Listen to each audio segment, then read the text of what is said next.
வணக்கம். டான் தமிழொலியின் இரவு நேர பிரதான செய்தி அறிக்கைகளுடன் இணைந்திருக்கின்றோம். செய்திகள் வாசிக்கும் நான் ரவீந்திரன் நிர்மல். முதலில் தலைப்புச் செய்திகள்.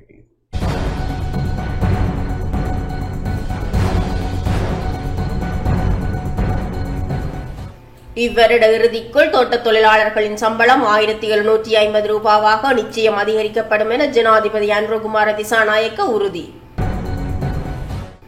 போதைப்பொருள் மற்றும் பாதாள உலக குழுக்களை ஒழிக்கும் நடவடிக்கையிலிருந்து ஒருபோதும் பின்வாங்கப் போவதில்லை என ஜனாதிபதி நம்பிக்கை. இலங்கைக்கான இந்தியாவின் ஆதரவு தொடரும் என இலங்கைக்கான இந்திய உயர்ஸ்தானிகர் நம்பிக்கை.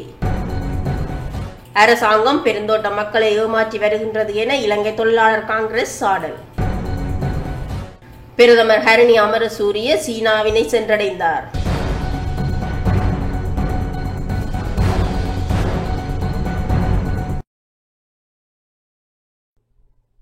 தொடர்வது முதன்மை செய்தி.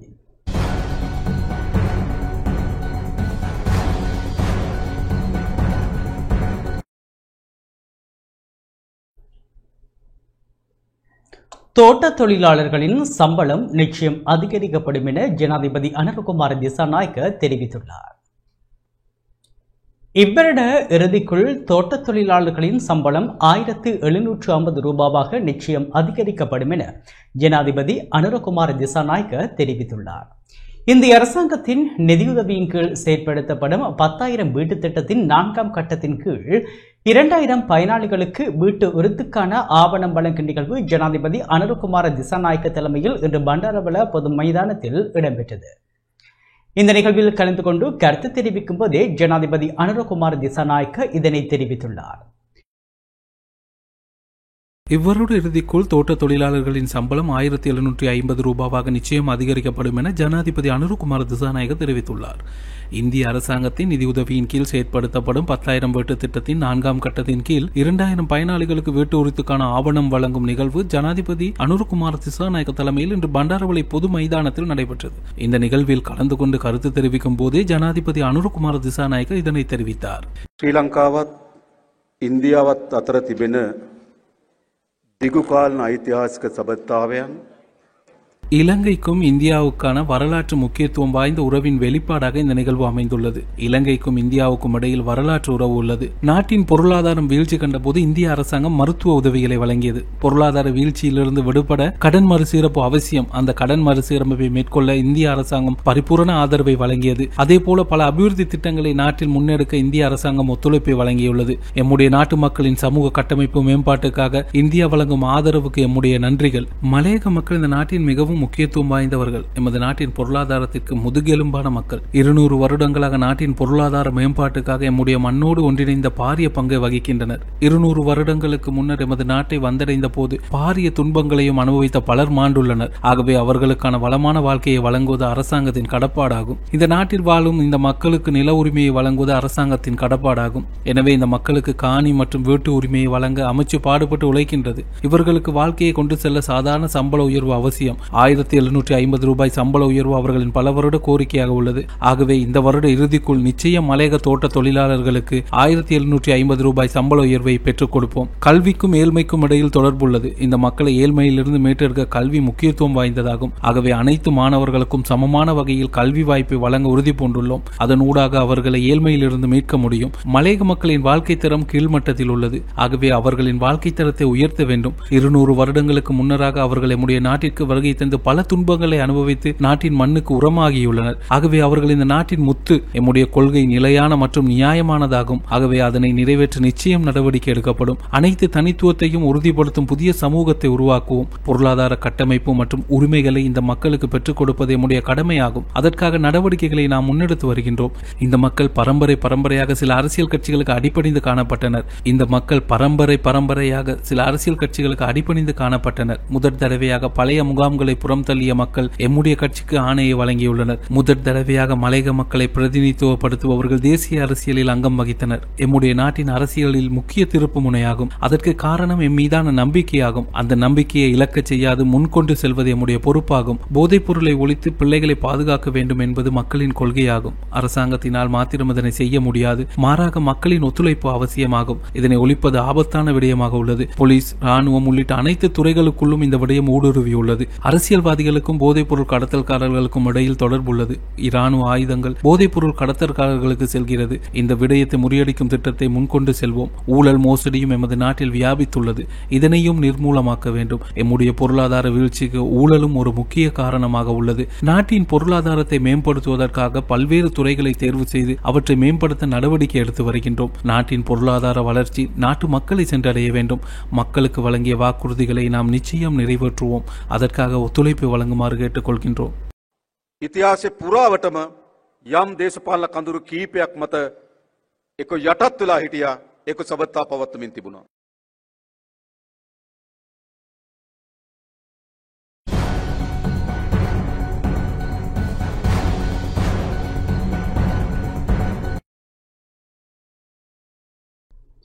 போதைப்பொருள் மற்றும் பாதாள உலக குழுக்களை ஒழிக்கும் நடவடிக்கையில் இருந்து ஒருபோதும் பின்வாங்கப் போவதில்லை என ஜனாதிபதி தெரிவித்துள்ளார். லஞ்சம் மற்றும் ஊழல் ஆகியவற்றை நாட்டின் மேல்மட்டத்தில் இருந்து இல்லாது செய்வதற்கு நடவடிக்கை எடுக்கப்படும் எனவும், போதைப்பொருள் மற்றும் பாதாள உலக குழுக்களை ஒழிக்கும் நடவடிக்கையில் இருந்து ஒருபோதும் பின்வாங்கப் போவதில்லை எனவும் ஜனாதிபதி தெரிவித்துள்ளார். இன்று பண்டாரவிலையில் இடம்பெற்ற மலையக சமூகத்துக்கு வீட்டு உரிமைகளை வழங்கும் நிகழ்வில் கலந்து கொண்டு உரையாற்றும் போதே ஜனாதிபதி இதனை தெரிவித்தார். மேலும் தோட்டத்தில் வேலை செய்யும் தொழிலாளர்கள் தமக்கு நாளாந்த சம்பளமாக 1700 ரூபாவை வழங்குமாறு நீண்ட நாட்களாக கோரி வருகின்றனர். இந்த வருடத்தில் இந்த தொகையினை பெற்றுக் கொடுக்க நடவடிக்கை எடுக்கப்படும். வறுமை, ஊட்டச்சத்து குறைபாடு, சுகாதார ரீதியான பாரிய பின்னடைவை மலையக மக்களே அதிக அளவில் எதிர்நோக்கியுள்ளனர். எனவே அதில் கவனம் செலுத்தி சிறந்த சுகாதார சேவையினை வழங்க நடவடிக்கை எடுக்கப்படும். அத்துடன் நாட்டில் சுத்தமான குடிநீரை வழங்க புதிய திட்டம் ஒன்றை முன்னெடுப்பதற்கு எதிர்வரும் வரவு செலவு திட்டத்தில் முக்கியத்துவம் வழங்கப்படும். வறுமைக்கும் கல்விக்கும் பாரிய தொடர்பு உள்ளது. எனவே மக்களை வறுமையிலிருந்து மீட்டெடுப்பதற்கு சிறந்த கல்வி திட்டத்தை உறுதி செய்வோம். மலையக மக்களின் கௌரவம் அடிமட்டத்தில் உள்ளது என்பதை அறிவோம். எனவே அவர்களது கலாச்சாரத்துக்கு மதிப்பளித்து அவர்களது சமூகத்தை வளர்ச்சி அடைவதற்கு அனைத்து பணிகளும் முன்னெடுக்கப்படும் என ஜனாதிபதி தெரிவித்தார். වගකීම ඉටු කිරීම සඳහා අපි වැඩ කරනවා. ඒ සඳහා ඔබට අපි සහතිකයක් දෙනවා. ඔබගේ සෞඛ්‍ය නිසි ජීවිතයක් ලබා දීම සඳහා කටයුතු කරන්න. அதேபோல சிறந்த மருத்துவ சேவை இல்லாமல்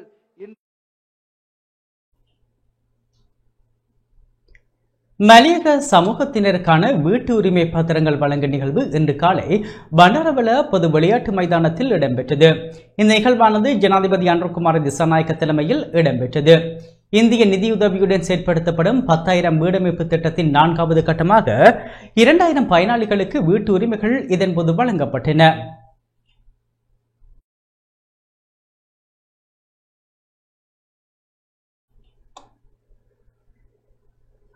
இந்த நிகழ்வில் உரையாற்றிய பெருந்தோட்ட மற்றும் சமூக உட்கட்டமைப்பு அமைச்சர் சமந்த வித்யாரத்ன, அரசாங்கம் வாக்குறுதி வழங்கியதன்படி பெருந்தோட்ட தொழிலாளர்களுக்கு 1700 ரூபாய் நாளாந்த சம்பளத்தை பெற்றுக் கொடுப்பதற்கு அரசாங்கம் உறுதி பூண்டுள்ளதாக தெரிவித்துள்ளார்.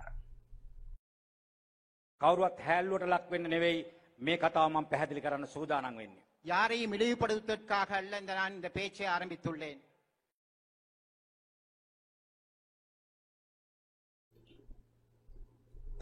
மலையக மக்களுக்கான காணி உரிமையை தேசிய மக்கள் சக்தி அரசாங்கம் வழங்கும் என பெருந்தோட்ட மற்றும் சமூக உட்கட்டமைப்பு வசதிகள் பிரதி அமைச்சர் சுந்தர்லிங்கம் பிரதீப் தெரிவித்துள்ளார். இந்த நாட்டின் பொருளாதாரத்திற்கு அச்சாணியாகவும் பொருளாதாரத்தின் ஊற்றுக்கண்ணாகவும் எமது மக்கள் திகழ்ந்தார்கள். இந்த நாட்டிலே மக்களை படிக்க வைத்தார்கள். வைத்தியர்களை, பொறியியலாளர்களை, தொழில் வல்லுநர்களை உருவாக்கியது இந்த மலையக தமிழ் மக்கள். ஆனால் ஆட்சியாளர்கள் எங்களை படிக்க வைக்கவில்லை. 1948ஆம் ஆண்டு இலவச கல்வி அறிமுகப்படுத்திய போதும் மலையக மக்களுக்கு கல்வி மறுக்கப்பட்டிருந்தது. எத்தனையோ பிதாக்களையும் எத்தனையோ தலைவர்களையும் நாங்கள் கண்டிருக்கிறோம். ஆனால் வாக்குக்காக எங்களை பார்த்தார்களே ஒழிய எங்களது வாழ்க்கையை எவரும் பார்க்கவில்லை. ஆனால் இந்த நாட்டில் மாத்திரமல்ல, இந்த உலகத்திலேயே மிகப்பெரிய ஒரு அரசியல் மாற்றம், மக்கள் நாயகன் உருவெடுத்த நாடாக இலங்கை மாறியிருக்கிறது.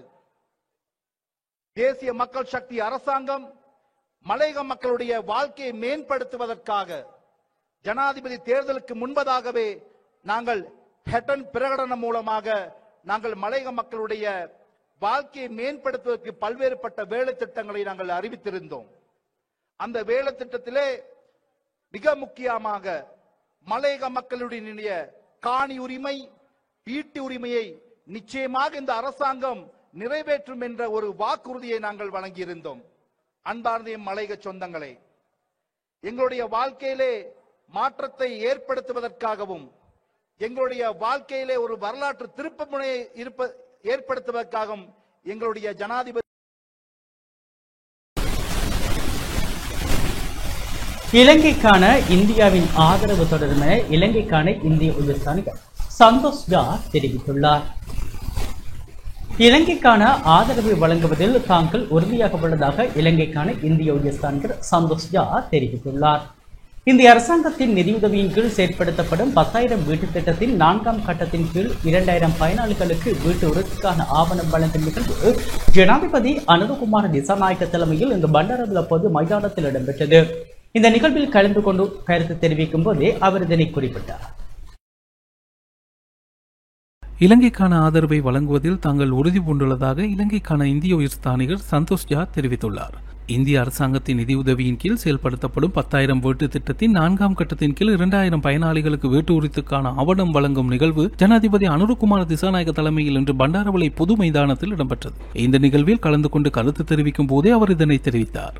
Sri Lanka too has embarked on a transformative path towards இந்தியாவுக்கும் இலங்கைக்குமான நட்புறவுக்கான சான்றாகவும் மக்களின் வாழ்க்கையை உயர்த்துவதற்கான சான்றாகவும் இந்த செயற்திட்டம் திகழ்கிறது. இலங்கை இந்தியா இடையேயான பகிரப்பட்ட உறவானது பிரதமர் நரேந்திர மோடியின் இலங்கைக்கான விஜயத்தின் போது உறுதிப்படுத்தப்பட்டுள்ளது. இந்தியா மற்றும் இலங்கையின் நட்புறவை மேலும் வலுப்படுத்தும் வகையில் இந்த நிகழ்வு அமைந்துள்ளது. காலம் காலமாக இந்த உறவு மேலும் மேலும் உயர்வடைந்துள்ளது. இலங்கையில் உள்ள தமிழ் வம்சாவளி சகோதர சகோதரிகள் இலங்கை பொருளாதாரத்திற்கு உதவி வருவதுடன் இலங்கையின் முக்கிய பங்கை வகிப்பவர்களாகவும் உள்ளனர். இந்த சமூகத்தின் வீடமைப்பு, சுகாதார பராமரிப்பு, கல்வி உள்ளிட்ட விடயங்களில் மேம்பாட்டுக்காக ஒன்றிணைந்து பயணிக்கிறோம். 2017ஆம் ஆண்டில் நரேந்திர மோடி குறித்த வீடமைப்பு திட்டத்தின் அறிவிப்பை விடுத்தார். இந்நிலையில் குறித்த திட்டத்தின் அடுத்த கட்டம் தற்போது ஆரம்பித்து வைக்கப்படுகின்றது. பெருந்தோட்ட மற்றும் சமூக உட்கட்டமைப்பு அமைச்சு இந்த திட்டத்தை முன்னெடுத்து செல்வதற்காக வழங்கி வரும் ஆதரவுக்கு எம்முடைய நன்றிகள். 65,000 வீடுகளை நிர்மாணிக்கும் திட்டத்தை இலங்கையில் 25 மாவட்டங்களையும் உள்ளடக்கி முன்னெடுக்க எதிர்பார்த்துள்ளோம். 64 பில்லியன் ரூபாய் நிதியுதவியின் கீழ் நடத்த நடவடிக்கை முன்னெடுக்கப்படுகிறது. இந்த முயற்சி பல்லாயிரக்கணக்கான மக்களின் வாழ்க்கை தரத்தை உயர்த்துவதாக அமைந்துள்ளது. அவர்களுக்கான வீடுகளை மாத்திரம் அமைப்பது எம்முடைய நோக்கமல்ல, மாறாக சிறந்த எதிர்காலத்தை கட்டியெழுப்புவதும் எம்முடைய எதிர்பார்ப்பாக உள்ளது. பெருந்தோட்ட பகுதிகளில் உள்ள பாடசாலைகளில் ஸ்மார்ட் வகுப்பறைகளை நிர்மாணிக்க நடவடிக்கை எடுத்துள்ளோம். இலங்கை தோட்ட தொழிலாளர்கள் நிதியத்தின் ஊடாக புலமை பரிசல்கள் வழங்கி வருகிறோம். 2.5 பில்லியன் நிதி செலவின் கீழ் இந்திய அரசாங்கத்தினால் பல்வேறு திட்டங்கள் நடைமுறைப்படுத்தி வருகின்றோம். இந்த திட்டத்தின் ஊடாக பெருந்தோட்ட பாடசாலையில் உள்ள ஆசிரியர்களுக்கான பயிற்சி வழங்கப்படுகின்றது. குறித்த திட்டங்களை தொடர்ச்சியாக நாட்டில் நடைமுறைப்படுத்துமாறு இலங்கை அரசாங்கத்திடம் தெரிவித்துக் கொள்ள விரும்புகிறோம்.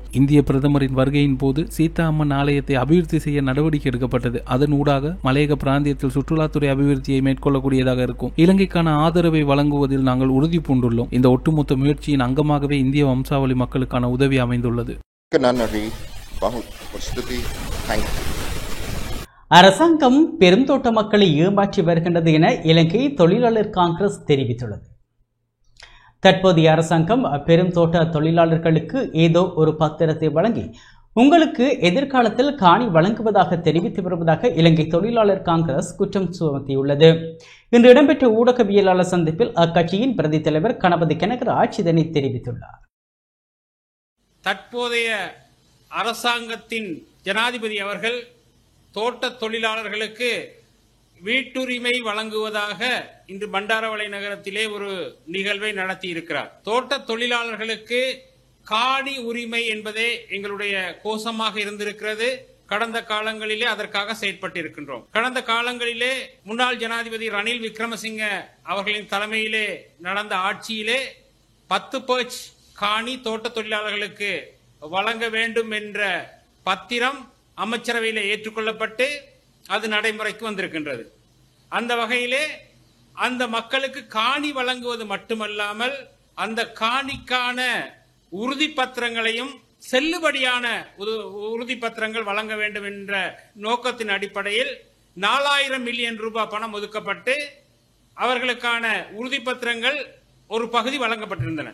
ஆனால் இன்று தற்போதைய அரசாங்கம் பெருந்தோட்ட தொழிலாளர்களுக்கு ஏதோ ஒரு பத்திரத்தை வழங்கி உங்களுக்கு எதிர்காலத்திலே காணி வழங்கப்படும் என்ற கடிதத்தை வழங்குவதாக நாங்கள் அறிந்தோம்.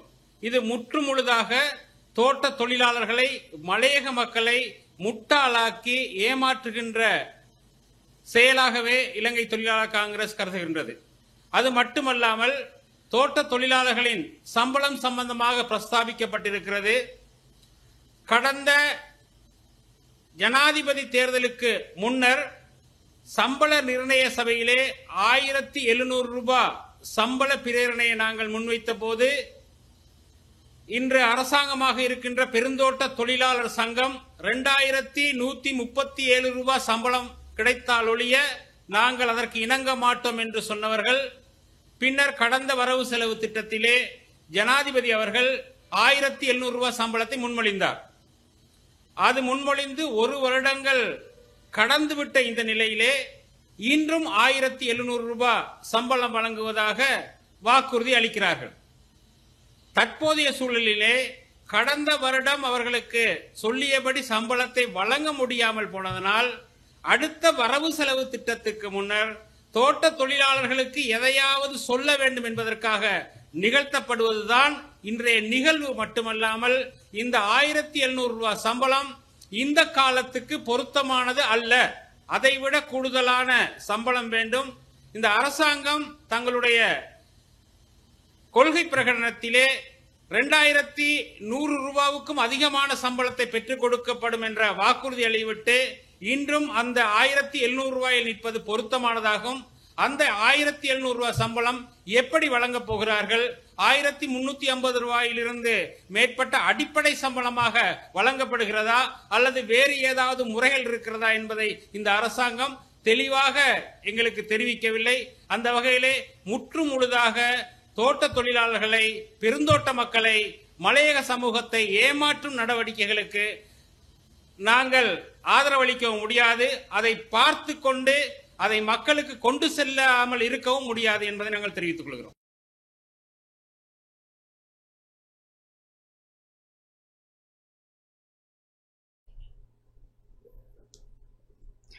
அரசு, தொழிலாளர்கள் மற்றும் நிறுவனங்கள் ஆகியோருக்கிடையில் கூட்டு ஒப்பந்தம் உருவாக வேண்டும் என மெனோ கணேசன் எம்பி தெரிவித்துள்ளார். ஜனாதிபதி முதலில் 3 அரச பெருந்தோட்ட நிறுவன தொழிலாளர்களின் சம்பளத்தை உயர்த்திவிட்டு பின்னர் தனியார் கம்பெனிகளுடன் பேச வேண்டும் என தமிழ் முற்போக்கு கூட்டணியின் தலைவரும் நாடாளுமன்ற உறுப்பினருமான மெனோ கணேசன் தெரிவித்துள்ளார். இதுபற்றி அவர் மேலும் குறிப்பிடுகையில், அடிப்படை சம்பளம் மட்டுமே EPF பங்களிப்புக்கு உட்பட்டது, கொடுப்பனவுகள் அல்ல. கம்பெனிகளின் நிலையான நிலைப்பாடு எப்போதும் உறுதியானது.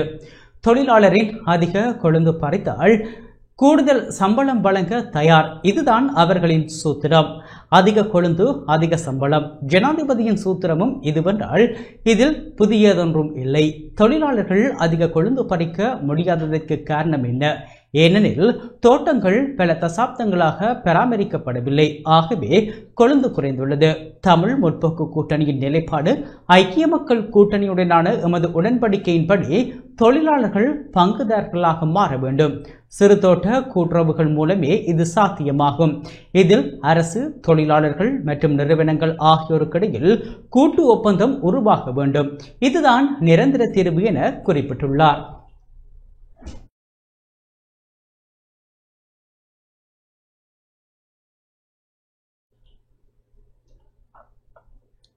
பிரதமர் ஹெரன் யமரசூரிய சீனாவை சென்றடைந்தார்.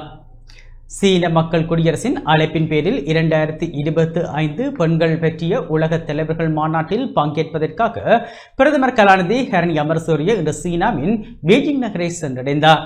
பிரதமரை சீன தேசிய வானொலி மற்றும் தொலைக்காட்சி நிர்வாக அமைச்சர் ஹாவ ஹோமிங் வரவேற்றார். இந்த விஜயத்தின் முதல் நாளில் பிரதமர் தடை செய்யப்பட்ட நகரம் மற்றும் சீன பெருஞ்சுவர் ஆகியவற்றை பார்வையிட்டார்.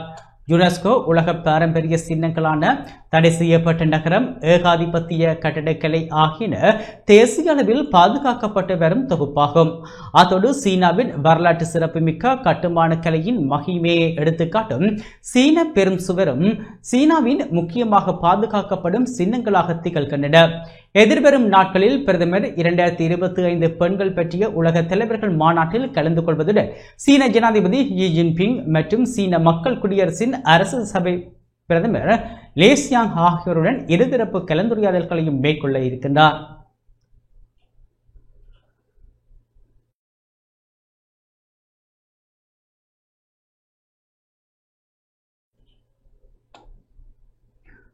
உலக சுகாதார ஸ்தாபனத்தின் பணிப்பாளர் நாயகம் இலங்கையை வந்தடைந்தார். உலக சுகாதார ஸ்தாபனத்தின் பணிப்பாளர் நாயகம் டெட்ரோஸ் அதனோம் கெப்ரேயஸ் இன்று காலை இலங்கையை வந்தடைந்தார். டெட்ரோஸ் அதனோம் கெப்ரேயஸ் கட்டார் டோஹாவில் இருந்து இன்றைய தினம் காலை 9:40 மணிக்கு கட்டுநாயக்க விமான நிலையத்தை வந்தடைந்தார். விமான நிலையத்தின் சிறப்பு விருந்தினர் ஓய்வறையில் சுகாதார மற்றும் ஊடக அமைச்சின் செயலாளர் வைத்தியர் அனில் ஜாசிங்க அவரை வரவேற்றார்.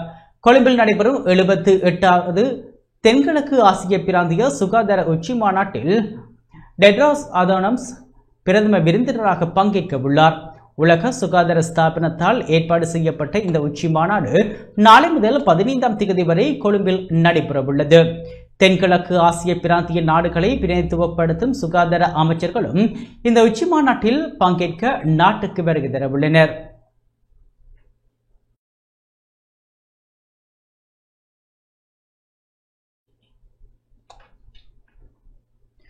இந்திய மீனவர்களின் அத்துமீறல்களை கட்டுப்படுத்துவது சவாலானது என வடக்கு கடற்படை கட்டளை தளபதி தெரிவித்துள்ளார். இந்திய கடற்தொழிலாளர்களின் அத்துமீறல்களை கட்டுப்படுத்த எங்களால் அவர்களை கைது செய்ய மட்டுமே முடியும். அவர்களை கைது செய்து மேலதிக சட்ட நடவடிக்கைக்காக கடற்றொழில் நீரியல் வளத்துறையினரிடம் கையளிப்பதுடன் எங்கள் கடமை முடிந்துவிடும் என வடக்கு கடற்படை கட்டளை தளபதி ரியல் அட்மிரல் புத்திக லியனகமகே தெரிவித்துள்ளார். யாழ்ப்பாணம் காங்கேசந்துறை கடற்படை முகாமில் இன்றைய தினம் இடம்பெற்ற விசேட ஊடக சந்திப்பின் போதே அவர் இவ்வாறு தெரிவித்தார். இந்திய மீனவர்களின் அத்துமீறல்களை கட்டுப்படுத்துவது எமக்கு சவாலானது. கடற்படை படகுகளுக்கான எரிபொருள் அதிக அளவில் தேவைப்படும். அதனால் எரிபொருள் சிக்கல்களை எதிர்கொள்கின்றோம். கடற்படையினர் ஒரு டோரா படகில் போனால் இந்திய மீனவர்கள் 50 முதல் 100 படகுகளில் பெருமடுப்பில் வருவார்கள். கடற்படையின் படகினை கண்டதும் இந்திய எல்லைக்குள் ஓடிவிடுவார்கள். எங்களால் துரத்தி பிடிக்க முடிந்தளவு படகையும் மீனவர்களையும் கைது செய்கின்றோம். எங்களால் மீனவர்களை கைது செய்ய மட்டும்தான் முடியும். கைது செய்தவர்களை சட்டத்தின் முன் நிறுத்த கடற்றொழில் நீரியல் வளத்துறையினரிடம் ஒப்படைப்போம். அதனை மட்டுமே கடற்படையால் செய்ய முடியும். இந்திய மீனவர்கள் விடயத்தில் அரசாங்கம் எமக்கு எந்த அழுத்தமும் தருவதில்லை. இலங்கை கடற்பரப்பில் இந்திய மீனவர்களின் அத்துமீறல்கள் போன்றே உள்ளூர் மீனவர்களின் சட்டவிரோத நடவடிக்கைகளையும் கட்டுப்படுத்த வேண்டிய நடவடிக்கைகளை கடற்படையினர் மேற்கொண்டு வருகின்றனர். உள்ளூர் மீனவர்களின் சட்டவிரோத செயல்களை தனிய கடற்படை மாத்திரம் தடுக்க முடியாது. அதற்கு மக்களின் சமூகத்தின் ஒத்துழைப்பு கட்டாயம் தேவை.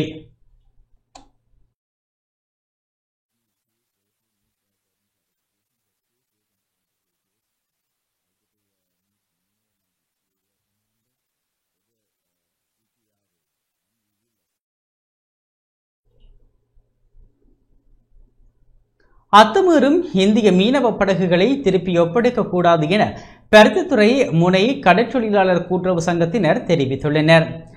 வடக்கு கடற்பரப்பில் இந்திய இழுவை படகுகளின் அத்துமீறல் அதிகமாக காணப்படுவதாகவும் அதனை கட்டுப்படுத்த கடற்றொழில் அமைச்சர் நடவடிக்கை எடுக்க வேண்டும் எனவும் பருத்தித்துறை முனை கடற்றொழிலாளர் கூட்டுறவு சங்கத்தினர் தெரிவித்துள்ளனர். ஊடகவியலாளர் சந்திப்பு ஒன்றை நடாத்தி அவர்கள் இவ்விடயத்தை முன்வைத்தனர். நாங்கள் ஊரை பிரிக்கல. எங்களுக்கு என்றைக்கும் எங்களோட ஊர் முதுகெலும்பு. நாங்கள் எங்களோட ஊரில் நாங்கள் எல்லாரும் சந்தோஷமாகவும் ஒற்றுமையாகவும் செயற்படுவோம்ன்றான் எங்களுடைய ஆசை. ஆனால் 1-2 விஷ கிருமிகள் இருக்குது. அதுகளுக்கு அந்த படிப்பறிவுன்றதே இல்லாதது. ஓயில் படித்தவன் தவிசாளராக வந்திருக்கிறான், அது வேறு பிரச்சனை. அது காசை கொடுத்து அவன் தவிசாளராக வந்தது, அது காசு பலம். ஒரு விளையாட்டு கழகம் கிரவுண்ட் இல்லாமல் அது அந்த நிலப்பரப்பை கிரவுண்ட் ஆக்குறதுக்கு நாங்கள் கேட்டபோது தராத கடலோர பாதுகாப்பு திணைக்களம் ஒரு தனிப்பட்ட நபர் தந்த வீட்டுக்கு முன்னால் 50 அடிக்கு மேற்பட்ட நிலப்பரப்பை மணல் போட்டு தான் பிடிச்சு வச்சிருக்கிறார். இதை பார்த்து கொண்டு தானே அந்த கரையோர பாதுகாப்பு திணைக்களம் இருக்குது. ஒவ்வொரு திணைக்களம் அரச திணைக்களங்களும் தங்கள் வேலைகளை திறம்பட செய்ய வேண்டும் என்றால் எங்களுடைய ஆசை. அவர்கள் அப்படி செய்வதாக இல்லை. அரசாங்கம் இதுக்கு தகுந்த நடவடிக்கை எடுக்க வேண்டும். ஒவ்வொரு திணைக்களங்களும் தங்கள் வேலைகளை சரிவர செய்ய வேண்டும் என்று அரசாங்கம் இதுக்கு உத்தரவு போட வேண்டும். நான் தான் அந்த இதில் பாராளுமன்ற செய்து கொண்டு வரேன். என் அம்மா அப்பா செய்து இப்போ நான் செய்கிறேன். அந்த இடத்துல சங்கம் சொல்லித்தான் நான் அந்த போட்டை எடுத்தேன். நான் அதில் மண் போடுறதுக்காண்டி அவர்கிட்ட சொல்லி அவர் எடுக்கிறாரே இல்லை மண். எனக்கு இருந்த மாதிரி அந்த கடைக்கு ஆக்கி தருவோம். அவர் சொல்ல போக அடிக்க வார இது செய்கிறார். அது இதுக்கு சங்கம் தான் எனக்கு நடவடிக்கை எடுக்கணும். எனக்கு அதை இருந்த மாதிரி ஆக்கி தரணும். எனக்கு அதை கிட்டத்தட்ட நாங்கள் இப்போ கடிதம் கொடுத்து 1.5 கிழமை 2 கிழமை ஆகுது. நீரியல் வள திணைக்களத்துக்கு, கரையோர பாதுகாப்பு திணைக்களத்துக்கெல்லாம் கடிதம் கொடுக்க வேண்டிய இடத்துக்கெல்லாம் கொடுத்தாச்சு. ஏன் தவிசாளர் என்ற முறையில் இல்லாட்டி அவையல் அரசியல் பலம் இருக்கிற ஆக்கள் என்றபடியாக அவையலுக்கு சப்போர்ட் பண்ணி இந்த அரசாங்கம் நடக்குதோ? ஒரு பொதுமக்களின் பிரச்சனையை கேட்க மாட்டேனோமோ? எங்களுக்கான ஒரு இதுவும் இல்லை. எந்த அரசாங்கம் வந்தாலும் எங்களுக்கான ஒரு பிரதிபலிப்பு இது இல்லை. என்ன செய்கிறது நாங்கள்? இல்லாட்டி ஊர் ஒட்டுமொத்தமாக போய் அடிபட்டுத்தான் இந்த பிரச்சனை முடிக்கிறதோ? சட்டப்படி ஒரு வேலை செய்யலாம். ஒரு குழப்பவாதியால் எங்களோட ஊர் 2 பாட்டு வேறு நிலைமையில் கொண்டு வந்து விட்டுருக்கிறார். எங்களோட தவிசாலை, அதாவது பருத்துத்துறை நகர சபையின் தவிசாலை, நகர சபையின் காசால் தனக்கு கொண்டு ஒரு வாகன தரிப்பிடத்தை தயாரித்து கடலுக்குள்ளே நீட்டி வாகன லொரிகளை கொண்டு வந்து விட்டு, அதாவது ஒரு கடத்தொழிலாளியின் இடம், அந்த இடத்துல அராஜகம் செய்து பிறகு தண்ட வாகனத்தை தானே கல்லால் குத்தி போட்டு எங்களோட பொடிகளை தான் வாகனம் முடைச்சதுன்னு சொல்லி போலீஸில் கம்ப்ளைண்ட் பண்ணிக்கிறார். இதை கட்சிக்காரரும் சரி எவரும் சரி அவரை தட்டி கேட்குறதுக்கு ஒருத்தருக்கும் என்னென்னு சொல்ல அவரை தட்டி கேட்காம இருக்கிறோம்.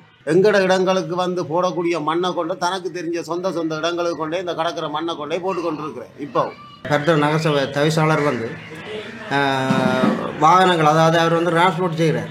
டிரான்ஸ்போர்ட் செய்ய வாகனங்களை ரோட்டில் விட்டு ரோட்டில் மக்களுக்கு இடையூறாகும். அவர் அந்த மீன் தண்ணி ரோட்டில் விட்டு மீன் தேய்க்க மீன் தண்ணி ரோட்டில் வடிஞ்சு தாண்டுது. ஆனால் அவர் அதை தண்டை பிள்ளையை தான் திருத்துறதா இல்லை. ஆனால் மக்கள் ஒரு பிள்ளை இதன்னோன்னா கருவாடு ரோட்டில் காய விடக்கூடாது, பந்தல் பெருசாக போடக்கூடாது, அப்படியான நடவடிக்கைகளை கட்டுப்படுத்துகிற நடவடிக்கையில் ஈடுபடுறார். ஆனால் தான் ரோட்டில் விட்டு தான் மீன் ஏற்றுறார், எல்லாமே பண்ணுறார்.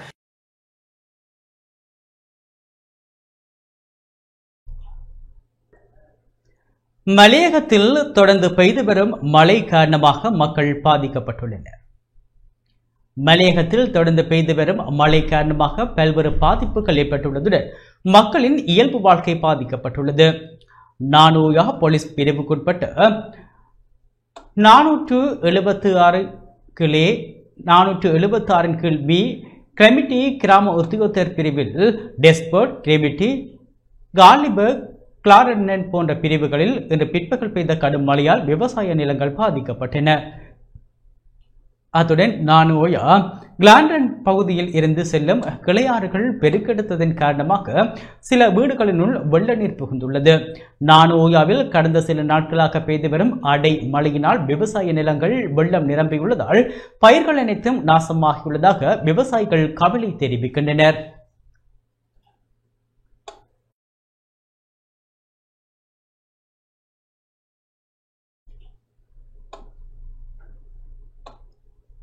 ரணிலும் சஜித்தும் இணைவது மிகவும் வரவேற்கத்தக்க விடயம் என நாடாளுமன்ற உறுப்பினர் வேலுசாமி ராதாகிருஷ்ணன் தெரிவித்துள்ளார். ரணில் விக்ரமசிங்க தலைமையிலான ஐக்கிய தேசிய கட்சியும் சஜித் பிரேமதாச தலைமையிலான ஐக்கிய மக்கள் சக்தியும் இணைவது மிகவும் வரவேற்கத்தக்க விடயமாகும் என நுவரெலியா மாவட்ட நாடாளுமன்ற உறுப்பினர் வேலுசாமி ராதாகிருஷ்ணன் தெரிவித்தார். நுவரெலியாவில் இன்று நடைபெற்ற ஊடகவியலாளர் சந்திப்பில் கலந்து கொண்டு சமகால அரசியல் நிலவரம் தொடர்பில் கருத்து தெரிவிக்கும் போதே அவர் இவ்வாறு கூறினார். இன்று ஆளுகின்ற கட்சியை எதிர்க்கக்கூடிய ஒரு சக்தியாக இது உருவாக்குவதற்கு மக்களுடைய பலத்தை திரட்டுவதற்கான நடவடிக்கை எடுக்க வேண்டும். அது இந்த 2 கட்சியினாலும் செய்ய முடியும். கடந்த காலங்களிலே இந்த 2 கட்சிகளின் பிரிவினால இந்த கட்சிக்கும் வாக்களிக்காமல் இருந்ததை நாங்கள் ஞாபகப்படுத்த வேண்டும். ஆகவே அப்படி அல்லாமல் இந்த முறை எல்லாருமே ஒன்று சேர்ந்து இந்த 2 தரப்பினருக்கும் அதில் உருவாக போகின்ற எந்த கட்சி அல்லது எந்த சின்னம் என்று உருவாகின்ற சின்னத்திற்கு எல்லோரும் ஒன்றாக சேர்ந்து இணைந்தால் நிச்சயமாக இந்த ஆளும் கட்சியினுடைய இந்த பலத்தை குறைத்து எதிர்காலத்திலே ஆளுகின்ற கட்சியாக வருவதற்கும் மாகாண சபைகளிலே அதிகமான இடங்களை பிடிப்பதற்கான சந்தர்ப்பமும் இதிலே உருவாகும்.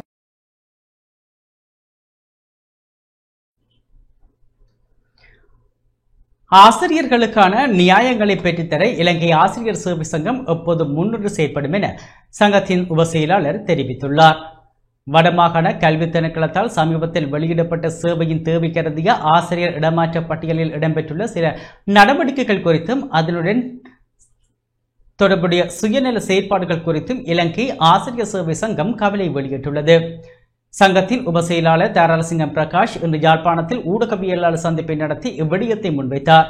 இந்த ஊடகவியலாளர் சந்திப்பில் சங்கத்தின் வலிகாமம் வலிய செயலாளர் பானா கஜமுகன், யாழ் வலிய செயலாளர் கானா பரமேஸ்வரன், தென்மராட்சி வலிய செயலாளர் ஈனா சிவானந்தன் ஆகியோரும் கலந்து கொண்டனர். ஒரு தெளிவில்லாத தன்மை ஆசிரியர்கள் மத்தியிலே தற்போது உருவாக்கப்படுகின்றது. காரணம், நாங்கள் இந்த சேவையின் தேவை கருதிய இடமாற்றத்தை நிறுத்துகிறோம், ஆசிரியர்களை நாங்கள் பாதுகாக்கிறோம். இதுவரை காலமும் யாழ்ப்பாணத்திலிருந்து வெளி மாவட்டம் செல்லவில்லையா? சென்ற வருடம் கிளிநொச்சி மாவட்டத்திலிருந்து வெளி மாவட்டம் செல்லவில்லையா? ஆசிரியர்கள் சென்றார்கள். அப்போது எங்க போனீங்க? இந்த உணர்வு தேசிய உணர்வு என்று சொல்றீங்க. நாங்கள் யுத்தத்தால் பாதிக்கப்பட்டு தீவகத்தில் நாங்கள் போய் 2009 முதல் வேலை செய்தோம் என்ற ஒரு வசனத்தை சொன்னீங்க. உண்மை, நீங்க சொல்வது 100% உண்மை. நீங்கள் 2009ஆம் ஆண்டுக்கு முதல் தீவகத்தில் வேலை செய்தபடியால உங்களை நீங்க காப்பாற்றுவதற்காக தீவகத்துக்கு மட்டும் அந்த சட்டத்தை கொண்டு வந்திருக்கிறீங்க.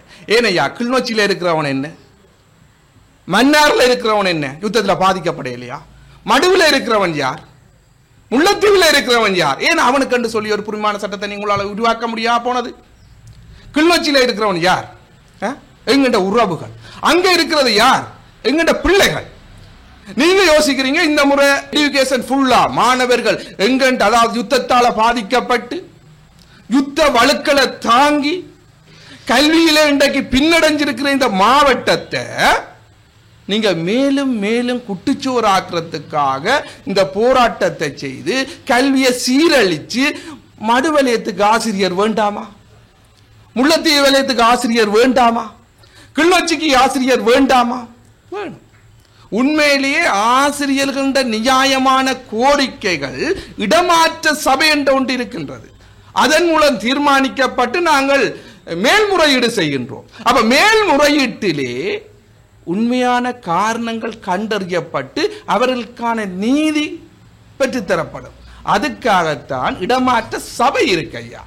நேற்று லிஸ்ட் வெளியில வருது, நீங்கள் இன்றைக்கு குரூப்ல ஒரு ஃபோன் பண்றீங்க, என்னண்டு போராட்டத்தை செய்ய போறோம், வடமாநிலத்தின் கல்வியை அழிக்க போறீங்க.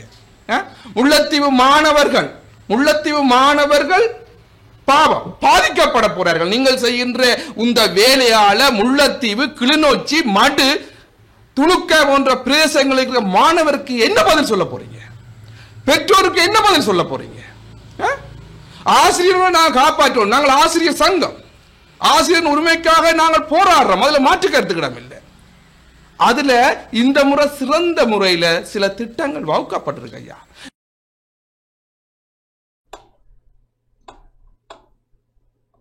போதைப்பொருள் கட்டுப்படுத்தலில் பொதுமக்களது பங்களிப்பு கிடைக்கப்பெற்றால் முழுமையான இலக்கை எட்ட முடியும் என இலங்கை கடற்படையின் பிராந்திய கட்டளை தளபதி அட்மிரல் புத்திக லியனகமகே தெரிவித்துள்ளார்.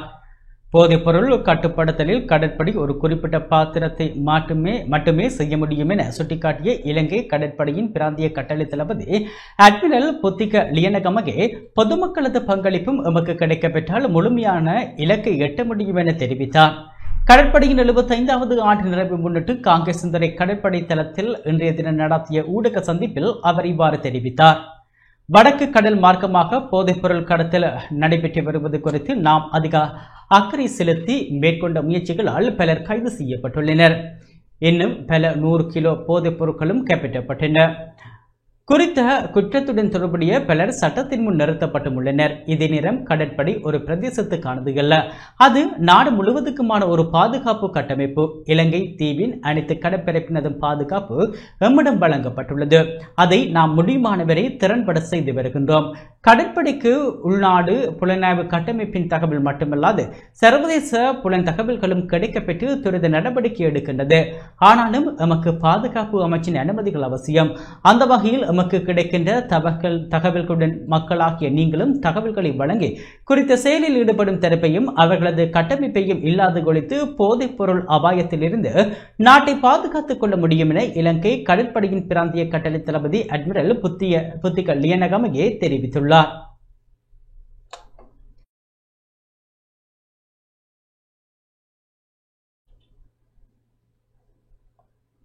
கொள்கலன்கள் விடுவிக்கப்பட்ட சம்பவம் காரணமாகவே விமல் ரத்நாயக்கவிடமிருந்து அமைச்சு பொறுப்பு பறிக்கப்பட்டுள்ளது என பொதுஜன பெரமுன தெரிவித்துள்ளது.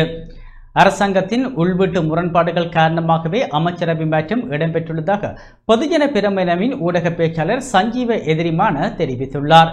ஊடகங்களுக்கு கருத்து வெளியிடும் போதே அவர் இவ்வாறு குறிப்பிட்டார். எந்தவொரு அரசாங்கத்தினதும் முதலாவது அமைச்சரவை மாற்றம் என்பது ஆளுங்கட்சிக்குள் நிலவும் உள் முரண்பாடுகளின் வெளிப்பாடாகும். அவ்வாறான முரண்பாடுகள் காரணமாகவே சந்திரிகா அரசாங்கத்தில் தொழில் அமைச்சராக இருந்த மஹிந்த ராஜபக்ஷ முதலாவது அமைச்சரவை மாற்றத்தின் போது கடற்றொழில் அமைச்சராக மாற்றப்பட்டார். அதேபோல அரசாங்கம் என்னதான் மறுத்தாலும் துறைமுகத்திலிருந்து 323 கொள்கலன்கள் விடுவிக்கப்பட்ட சம்பவம் காரணமாகவே விமல் ரத்நாயக்கவிடம் இருந்து அமைச்சு பொறுப்பு ஒன்று பறிக்கப்பட்டுள்ளது. அத்துடன் சம்பவத்தின் முழு பொறுப்பையும் விமலின் தலையில் சுமத்திவிட்டு ஜனாதிபதி தன்னையும் ஏனையவர்களையும் காப்பாற்றிக் கொள்ள முனைகின்றார். ஆனால் உண்மையில் இந்த சம்பவத்தில் விமல் ரத்நாயக்க மட்டுமன்றி ஜனாதிபதி அனுரகுமார திசாநாயக்கவும் பொறுப்பு கூற வேண்டியவராவார். விமலின் தலையில் பொறுப்பை சுமத்திவிட்டு யாரும் தப்பிக்கொள்ள முடியாது என்று கூறினார்.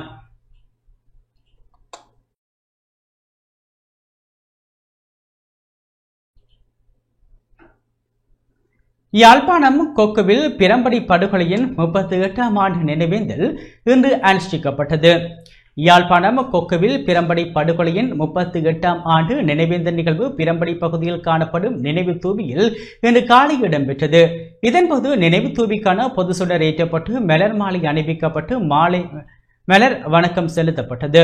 நாடாளுமன்ற உறுப்பினர் கஜேந்திரகுமார் பொன்னம்பலம், முன்னாள் நாடாளுமன்ற உறுப்பினர் செல்வராசா கஜேந்திரன், சட்டத்தனி வீணா மணிவண்ணன், யாழ் மாநகர சபை உறுப்பினர்கள், நல்லூர் பிரதேச சபை உறுப்பினர்கள், படுகொலை செய்யப்பட்டவர்களின் உறவினர்கள், பொதுமக்கள் என பலரும் கலந்து கொண்டு அஞ்சலி செலுத்தியிருந்தனர்.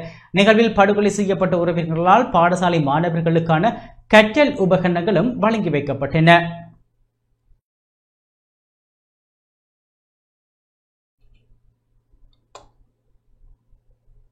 கிளிநொச்சி சங்குப்பட்டி பாலத்துக்கு அருகில் கரையொதுக்கிய பெண்ணின் சடலம் மீட்கப்பட்டுள்ளது. கிளிநொச்சி பூநகரி சங்குப்பட்டி பாலத்துக்கு அருகாமையில் இன்று காலை கரையொதுங்கிய பெண்ணின் சடலம் போலீசாரால் மீட்கப்பட்டுள்ளது. சடலத்தை கிளிநொச்சி மாவட்ட நீதிமன்ற பதில் நீதவான் எஸ் சிவபால சுப்பிரமணியம் பார்வையிட்டதை அடுத்து சடலம் மீட்கப்பட்டு மேலதிக பிரேத பரிசோதனைக்காக கிளிநொச்சி மாவட்ட பொது வைத்தியசாலைக்கு அனுப்பி வைக்கப்பட்டுள்ளது. எனினும் சடலம் இதுவரை அடையாளம் காணப்படவில்லை என தெரிவித்த பூநகரி போலீசார் விசாரணைகளை மேற்கொண்டு வருகின்றனர்.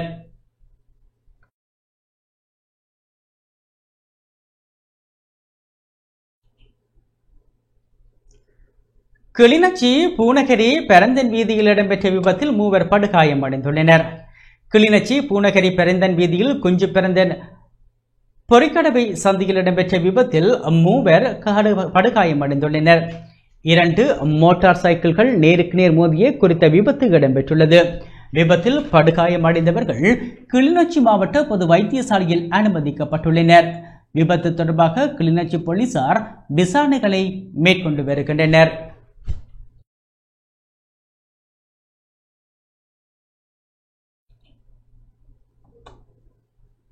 திருகோணமலை தோப்பூர் முன்னம்போடி வேட்டை கிராமத்தில் காட்டு யானைகளின் அட்டகாசம் அதிகரித்துள்ளது. திருகோணமலை தோப்பூர் முன்னம்பொடி வெட்டை கிராமத்துக்குள் இன்று அதிகாலை உட்புகுந்து காட்டு யானைகள் சேதங்களை விளைவித்துள்ளன. தென்னை, வாழை, மா உள்ளிட்ட மரங்கள் காட்டு யானைகளால் துவம்சம் செய்யப்பட்டுள்ளன. கடந்த ஒரு மாதமாக காட்டு யானைகளின் அட்டகாசம் காணப்படுவதாகவும் வீடுகளில் சிறுவர்களை வைத்துக் கொண்டிருப்பது அச்சமாக உள்ளதாகவும் கிராம மக்கள் தெரிவிக்கின்றனர்.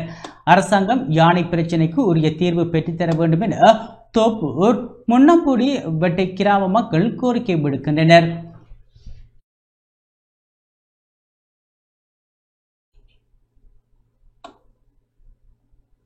கான்ஸ்டபிள் ஒருவர் சட்டத்தரணியை தாக்கிய சம்பவம் தொடர்பாக விசாரணைகள் இடம்பெற்று வருவதாக போலீஸ் மா அதிபர் தெரிவித்துள்ளார். கல்கெச நீதிமன்ற வளாகத்தில் சட்டத்தரணியை கான்ஸ்டபிள் ஒருவர் தாக்கியதாக தெரிவிக்கப்படும் சம்பவம் தொடர்பில் போலீஸ் மா அதிபர் பிரியந்த வீரசூரிய கருத்து வெளியிட்டுள்ளார். இந்த சம்பவம் தொடர்பில் தற்போது விசாரணைகள் இடம்பெற்று வருகின்றன. சம்பவத்துடன் தொடர்புடைய போலீஸ் அதிகாரிக்காக இலங்கை போலீசார் என்ற ரீதியில் நாங்கள் இருக்கின்றோம். சம்பவத்தின் போது சட்டத்தரணி செயற்பட்ட விதம் தொடர்பில் காட்சிப்படுத்தும் காணொலியை ஆராய்வதற்கான சந்தர்ப்பம் காணப்படுகின்றது.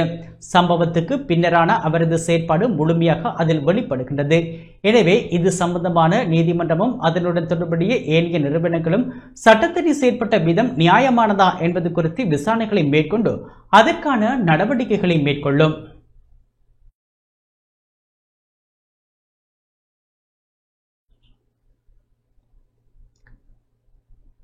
யாழ்ப்பாணம் அனலதீவு ஐயனார் கோவிலில் இடைநிறுத்தப்பட்டிருந்த திருப்பணி வேலைகள் மீள ஆரம்பிக்கப்பட்டுள்ளன. யாழ்ப்பாணம் அனலதீவு ஐயனார் கோவிலில் இடைநிறுத்தப்பட்டிருந்த திருப்பணி வேலைகள் ஊர்காவற்றுறை பிரதேச சபையின் அனுமதியுடன் மீள ஆரம்பிக்கப்பட்டுள்ளதாக ஆலய பரிபாலன சபையினர் அறிவித்துள்ளனர். கடந்த 2025 தை மாதம் ஆலய காணிக்குரிய உடைமையை வெளிப்படுத்தும் உறுதி உள்ளிட்ட ஆவணங்களை சமர்ப்பித்து அனுமதியினை பெற்ற பின்னர் ஆலய திருப்பணி வேலைகளை தொடருமாறு ஊர்காவற்றுறை பிரதேச சபையினால் அறிவுறுத்தப்பட்ட பின்னர் திருப்பணி வேலைகள் யாவும் இடைநிறுத்தப்பட்டிருந்தன. இதனை அடுத்து உரிய ஆவணங்களை பெற்று கட்டட அனுமதி கோரப்பட்டதை அடுத்து ஊர்காவற்றுறை பிரதேச சபையின் தவிசாளரினால் கட்டட அனுமதி வழங்கப்பட்டுள்ளதாக பரிபாலன சபையினர் தெரிவித்துள்ளனர். மேலும் திருப்பணி வேலைகளை விரைவாக முடித்து மகா கும்பாபிஷேக பெரும் சாந்தி விழாக்கான அனைவரையும் ஒத்துழைப்பு வழங்குமாறும் கேட்டுக் கொண்டுள்ளனர்.